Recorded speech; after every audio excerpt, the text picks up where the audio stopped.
जय हिंद साथियों। आज हम बात करेंगे क्लास 12th केमिस्ट्री की और उसमें भी बात करेंगे चैप्टर नंबर 1 जिसका नाम है सॉल्यूशन। और आज का टॉपिक है हमारा सोल्यूबिलिटी। आज का टॉपिक है हमारा सोल्यूबिलिटी। तो सोल्यूबिलिटी का मतलब होता है solubility solubility is defined as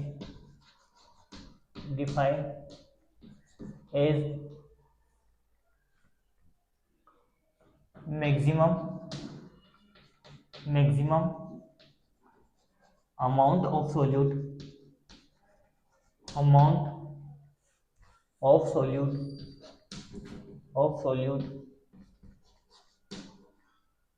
dissolve in dissolve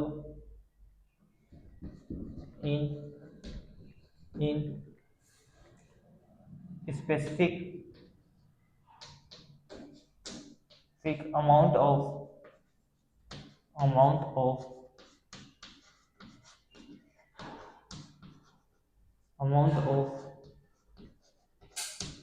solvent. ठीक है, यानी सिंपल सा मतलब होता है सोल्यूबिलिटी का। Solubility is defined as maximum amount of solute dissolve in specific amount of solvent. यानी कि हमें कोई सा भी सॉल्वेंट दिया हुआ है उसमें कितनी मैक्सिमम क्वांटिटी सोल्यूट की डिसॉल्व हो सकती है, उसी को हम क्या कहते हैं, सोल्यूबिलिटी। मान लो यदि कोई सा सॉल्यूशन हमको दिया है, उसको उसमें यदि हमको कोई सा सॉल्वेंट दिया हो और यदि उसमें 10 ग्राम NaOH डिसोल्व हो सकता है तो वो उसकी क्या हो जाएगी, सोल्यूबिलिटी हो जाएगी। यानी कि किसी भी सॉल्वेंट में मैक्सिमम अमाउंट में कितना सोल्यूट डिसोल्व हो रहा है उसी को उसकी क्या कहते हैं, सोल्यूबिलिटी कहते हैं। तो मेनली हम इसमें 2 टाइप की सोल्यूबिलिटी की बात करेंगे। पहला होता है solid in liquid. Solid in liquid इसका मतलब हो गया कि सॉल्वेंट हमारे पास लिक्विड है और और जो सोल्यूट है, जो ऊपर से जो सोल्यूट मिला रहे हैं वो हमारे पास कैसा है, सॉलिड है।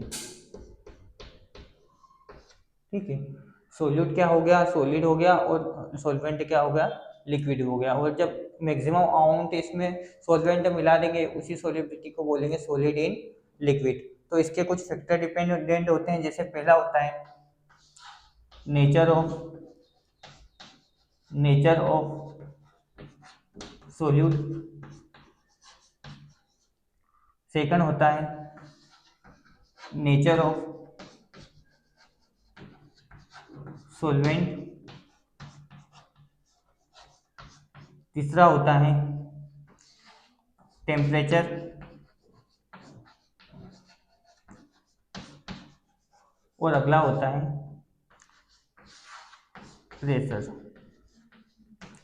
ठीक है, जो जो सॉलिड एंड लिक्विड में जो कुछ फैक्टर डिपेंडेंट होते हैं, जैसे nature of solute, nature of solvent और टेम्परेचर और प्रेशर। तो पहले में का मतलब तो होता है, इन दोनों का मतलब तो होता है लाइट डिजोल्व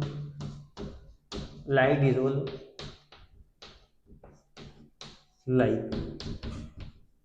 यानी पोलर हमेशा पोलर में डिजोल्व होगा और जो नॉन पोलर होगा वो हमेशा नॉन पोलर में डिजोल्व होगा। ठीक है, नॉन पोलर में डिजोल्व होगा।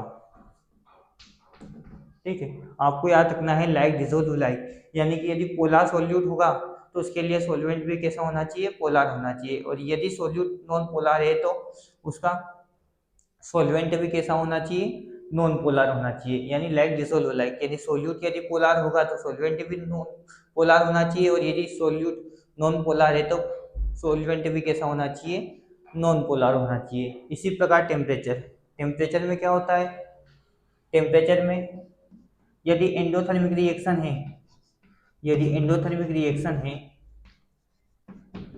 तो टेम्परेचर ज़्यादा रखना पड़ेगा। टेम्परेचर ज़्यादा रखेंगे तो सोलिबिलिटी भी इंक्रीज होगी। और मान लो यदि एक्सोथर्मिक रिएक्शन है, टेम्परेचर यदि मान लो एक्सोथर्मिक रिएक्शन है,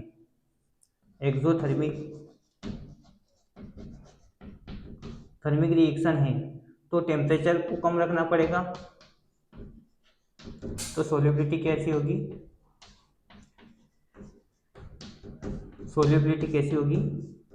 ज़्यादा होगी। ठीक है। और प्रेशर का तो क्या रहता है, नॉट डिपेंड। ठीक है। यानी कि अभी यहाँ तक हमने 4 फैक्टर पढ़े। पहला तो होता है नेचर ऑफ सोल्यूट और नेचर ऑफ सॉल्वेंट, यानी दोनों पोलर होंगे तो एक दूसरे में मिल जाएंगे और दोनों नॉन पोलर होंगे तो भी एक दूसरे में मिल जाएंगे। किंतु जब एक पोलर और एक नॉन पोलर होगा तो दोनों एक दूसरे में नहीं मिलेंगे नॉर्मल कंडीशन पे। फिर अगला है टेम्परेचर। यदि एंडोथर्मिक रिएक्शन होगी तो हमको टेम्परेचर ज़्यादा रखना पड़ेगा और सोल्युबिलिटी भी जिससे क्या हो जाएगी, हमारी इंक्रीज हो जाएगी। और मान लो यदि एक्सोथर्मिक रिएक्शन है तो हमको टेम्परेचर कम रखना पड़ेगा और टेम्परेचर कम रखेंगे तो सोल्युबिलिटी ज़्यादा हो जाएगी। और फिर अगला था प्रेशर। प्रेशर पे डिपेंड नहीं होती है, जब हम अगली क्लास में आएंगे तो हम बात करेंगे। आज हमने किसके बारे में पढ़ा, सोल्युबिलिटी की। और सोल्युबिलिटी में पहला टाइप देखा सॉलिड इन लिक्विड। जब अगले लेक्चर में आएंगे तो हम बात करेंगे गैस इन लिक्विड सोल्युबिलिटी की। आशा करता हूँ कि आपको ये वीडियो पसंद आया होगा। यदि वीडियो पसंद आया तो लाइक एंड सब्सक्राइब कर दे। धन्यवाद।